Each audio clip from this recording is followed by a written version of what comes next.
Assalamualaikum warahmatullahi wabarakatuh. Perkenalkan kami dari kelompok 10 Anatomi Fisiologi Makhluk Hidup, di mana saya perwakilan dari kelompok 10 Rara Juanda dan rekan saya Salsabila yang dimana akan menyampaikan sistem pencernaan dan sistem urinaria. Sistem pencernaan yang pertama akan disampaikan oleh Salsabila.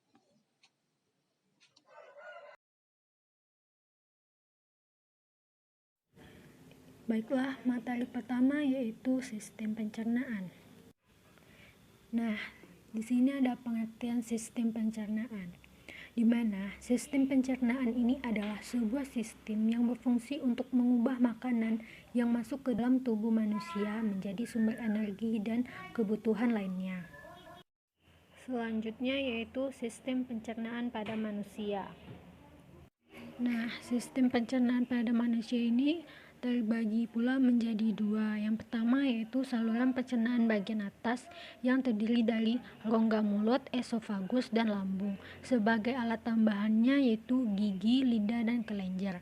Sedangkan saluran pencernaan bagian bawah terdiri dari usus halus, usus besar, rektum, dan anus. Pada saluran pencernaan bagian atas ini, yang pertama kita akan membahas tentang mulut. Mulut ini merupakan suatu rongga yang dibatasi oleh rahang atas dan bawah serta langit-langit.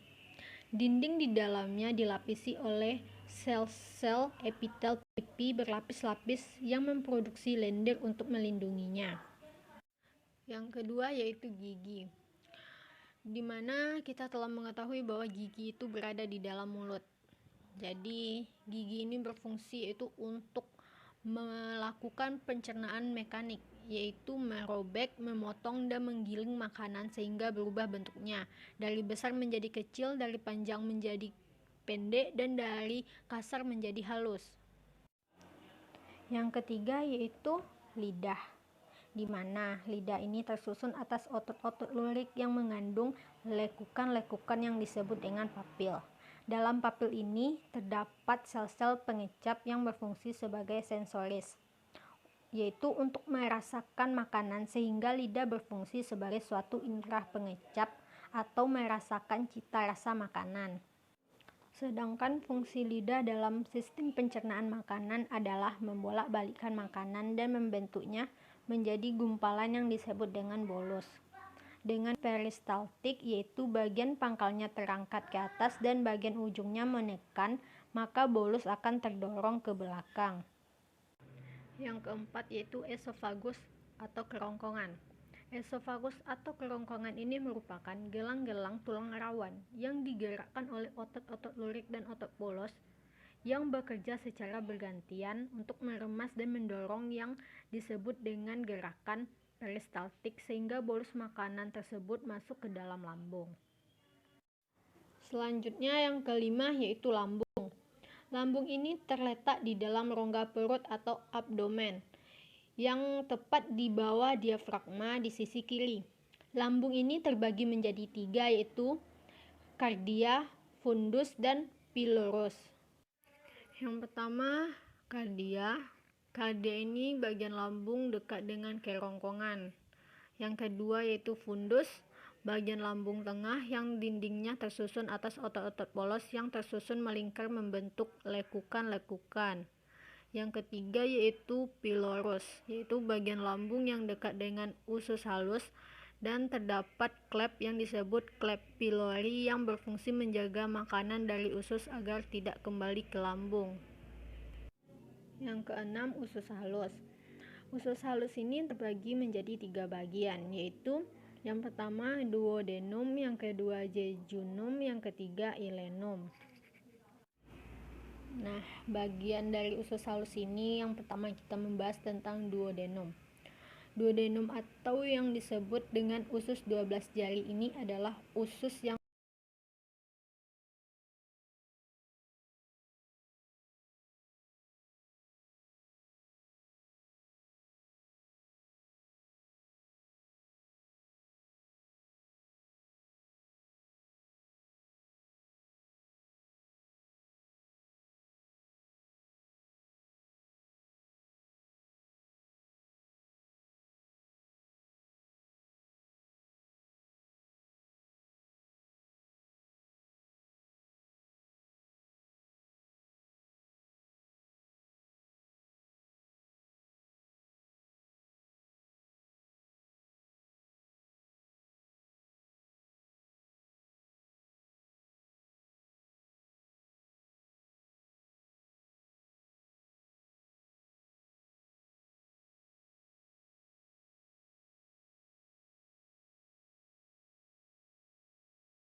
Nah, selanjutnya adalah sistem urinaria atau sistem perkemihan.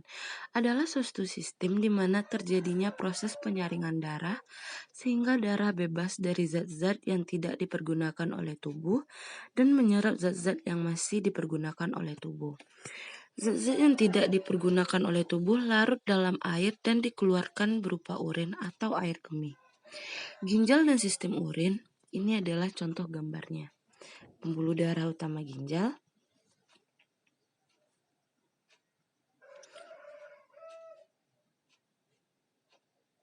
dan ini adalah gambar sistem urin pada laki-laki dan perempuan.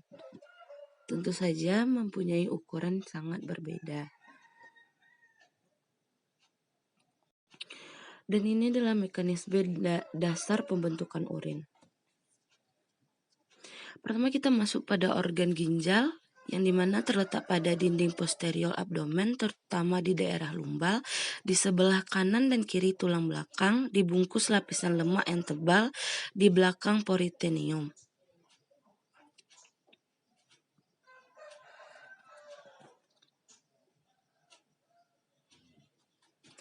Dan kedudukannya setinggi 12-13 ginjal kanan lebih rendah dari kiri. Ukurannya panjang 6-7,5 cm, tebal 1,5-2,5 cm, dan memiliki berat lebih kurang 140 gram. Bentuknya seperti biji kacang, sisi dalam cekung merupakan tempat masuk dan keluarnya pembuluh dari ginjal. Struktur ginjal pertama adalah ginjal terbungkus oleh kapsula renalis yang terdiri dari jaringan fibros berwarna ungu tua, lapisan luar disebut korteks, dan lapisan dalam disebut medula. Bagian medula tersusun atas 15-16 massa berbentuk kerucut disebut piramida renalis. Dan papila renalis langsung mengarah ke hilum dan berakhir di kalises. Kalises ini yang menghubungkan dengan pelvis renalis.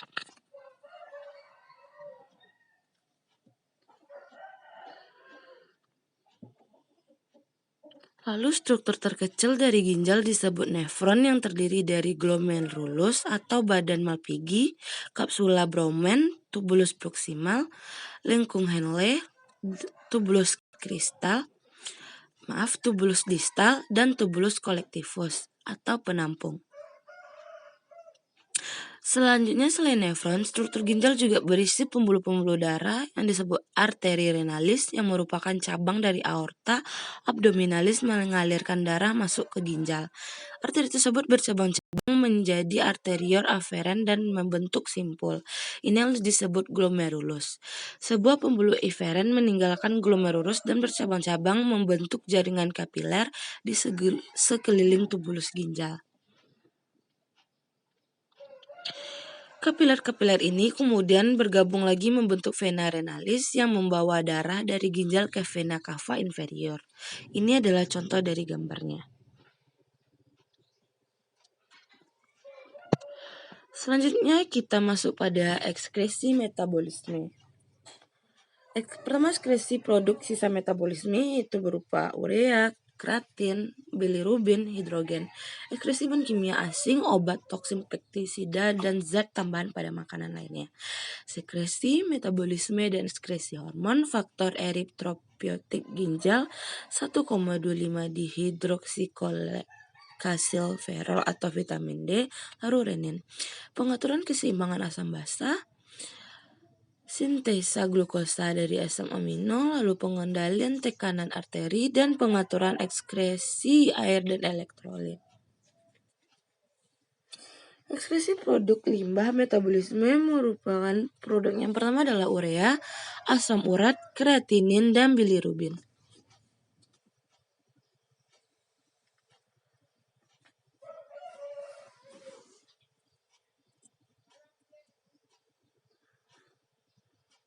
Selanjutnya ekskresi bahan kimia asing. Yang pertama pestisida,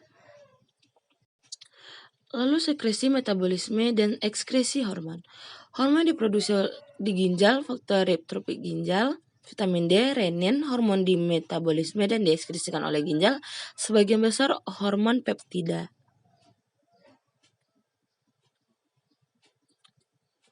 Lalu kita masuk pada ureter. Terdiri dari dua saluran pipa masing-masing bersambung dari ginjal ke fisika urinaria. Panjangnya lebih kurang 25-30 cm dengan penampang 0,5 cm. Ureter sebagian terletak pada rongga abdomen dan sebagian lagi terletak pada rongga pelvis. Lapisan dinding ureter terdiri dari dinding luar jaringan ikat, lapisan tengah lapisan otot polos, lalu lapisan sebelah dalam lapisan mukosa. Lapisan dinding ureter menimbulkan gerakan-gerakan peristaltik yang mendorong urin masuk ke dalam kandung kemih.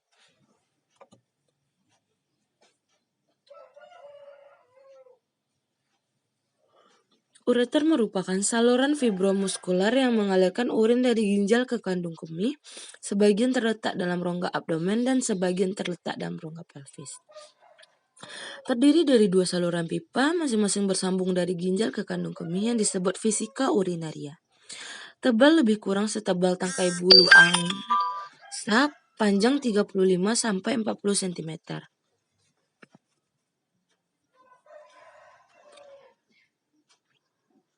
Selanjutnya, lapisan dinding ureter terdiri dari dinding luar jaringan ikat atau jaringan fibrosa, lalu lapisan tengah lapisan otot polos, lapisan sebelah dalam lapisan mukosa, lalu bermula dari hilum kemudian berjalan ke bawah melalui rongga abdomen ke dalam rongga pelvis dengan arah oblik dan bermuara di posterior kandung kemih. Dinding kandung kemih terdiri dari lapisan sebelah luar, otot, tunika submukosa, dan lapisan bagian dalam. Ada 3 saluran yang berhubungan dengan kandung kemih, yaitu 2 ureter yang bermuara ke dalam kandung kemih dan 1 uretra yang keluar dari kandung kemih.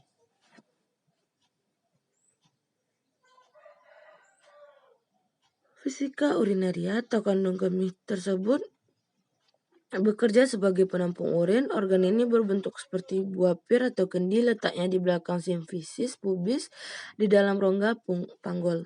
Fisika urinaria dapat mengembang dan mengempis seperti balon karet. Ini adalah gambar dari fisika urinaria.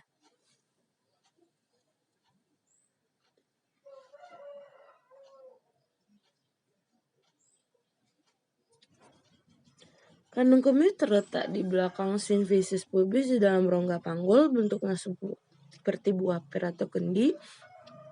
Bagian terbawah disebut basis, bagian atas disebut fundus. Kalau kandung kemih mengembang karena urin, puncaknya apeks mengarah ke depan bawah dan berada di belakang simfisis pubis. Daerah segitiga antara 2 lubang ureter dan 1 lubang ureter ini disebut trigonum fisika urinaria. Ini adalah contoh gambarnya. Pada wanita, kandung kemih terletak di antara simfisis pubis, uterus, dan vagina. Dari uterus kandung kemih dipisahkan oleh lipatan peritoneum membentuk suatu ruang yang disebut cavum Douglas.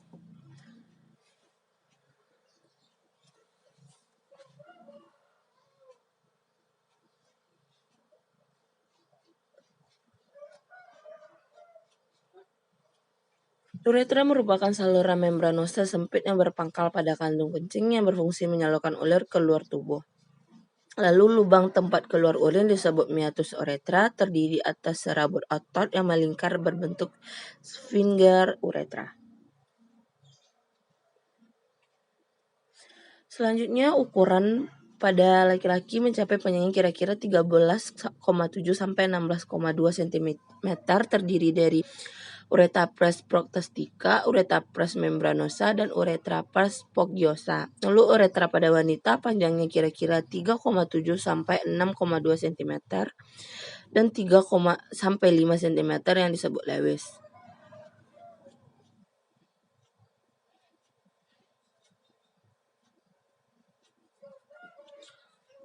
Urin atau air kemih. Sifat fisik air kemih terdiri dari jumlah ekskresi dalam 24 jam lebih kurang 1.500 cc tergantung dari pemasukan cairan dan faktor lainnya. Warnanya bening, kuning muda, dan bila dibiarkan akan menjadi keruh. Warna kuning tergantung dari kepekatan diet, obat-obatan, dan sebagainya. Bau khas air kemih bila dibiarkan lama-kelamaan akan berbau amonia. Berat jenisnya 1,015 sampai 1,020. Reaksi asam bila lama menjadi alkalis juga tergantung daripada diet yang dijalankan. Komposisi air kemih yang terdiri dari air kemih terdiri dari kira-kira 95% air, zat-zat sisa nitrogen dari asam metabolisme protein, asam urea, amonia, dan kreatinin. Elektrolit, natrium, kalsumen, NH3, bikarbonat, fosfat, dan sulfanat, pigmen, toksin, dan hormon.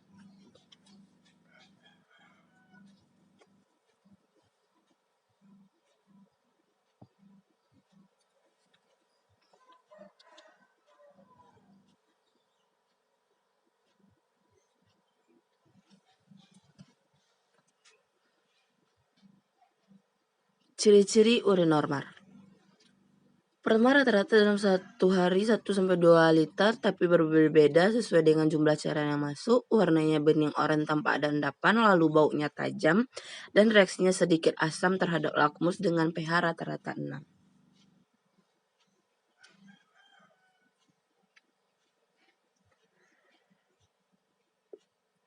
Pembentukan dan ekskresi urin, yang dimana sifat fisik urin sudah kita jelaskan di bagian yang awal.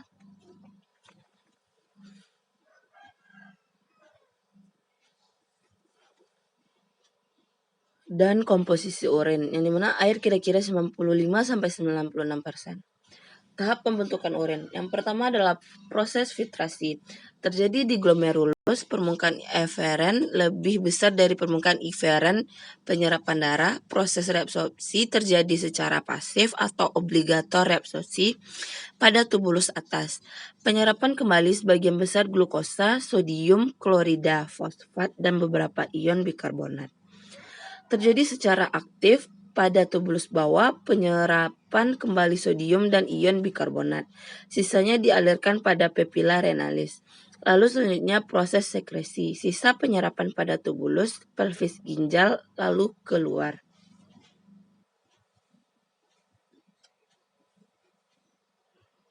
Ini adalah merupakan beberapa penyakit. Yang pertama adalah nefritis yang disebabkan oleh infeksi bakteri Streptococcus pada nefen yang menyerang saluran kemih, dan gejalanya peradangan ginjal yang dimulai di glomerulus menyebar ke jaringan sekitarnya, radang ginjal yang dapat menimbulkan kerusakan jaringan ginjal. Lalu albuminuria yang dimana penyebabnya kekurangan protein, penyakit ginjal dan hati. Dan diabetes insipidus, di mana gejala pertamanya adalah jumlah urin meningkat 20-30 kali karena kekurangan hormon antidiuretika, dan penanggulangannya caranya adalah pemberian hormon ADH sintetik.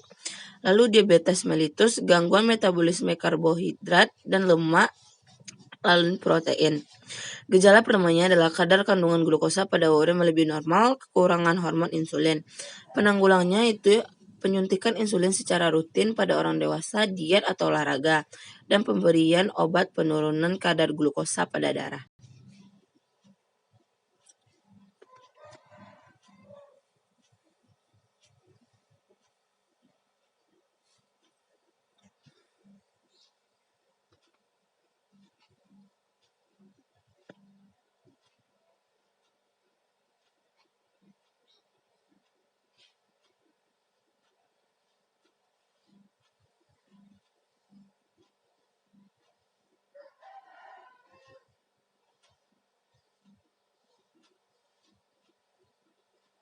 Selanjutnya, hematuria atau kencing darah, peradangan ginjal, batu ginjal, kanker kandung kemih. Yang di tanda-tandanya adalah urin penderita mengandung darah, di mana cara penanggulangannya belum ada, dan itu mungkin hanya diberikan obat pengurang rasa sakit. Lalu nefrolitiatis, yang dimana disebabkan oleh batu ginjal terbentuk karena konsentrasi Ca, asam urat, vitamin, dan lain-lain yang tinggi. Gejala atau tanda-tandanya ada batu dalam ginjal, lalu cara penanggulangannya adalah operasi pengangkatan batu ginjal. Lalu penyakit gagal ginjal, penyebabnya ketidakmampuan ginjal untuk menjalankan fungsinya. Tanda-tanda atau gejalanya yaitu zat yang seharusnya dikeluarkan tertumpuk dalam darah, dan cara penanggulangannya adalah cuci darah dan cangkok ginjal. Lalu gangren, di mana yang disebabkan oleh kematian jaringan lunak oleh gangguan pengaliran darah ke jaringan. Dan ini tanda-tandanya terjadi di tangan dan kaki, terjadi pada penderita diabetes mellitus. Cara penanganinya adalah amputasi dan mengatasi infeksi pemberian antibiotik.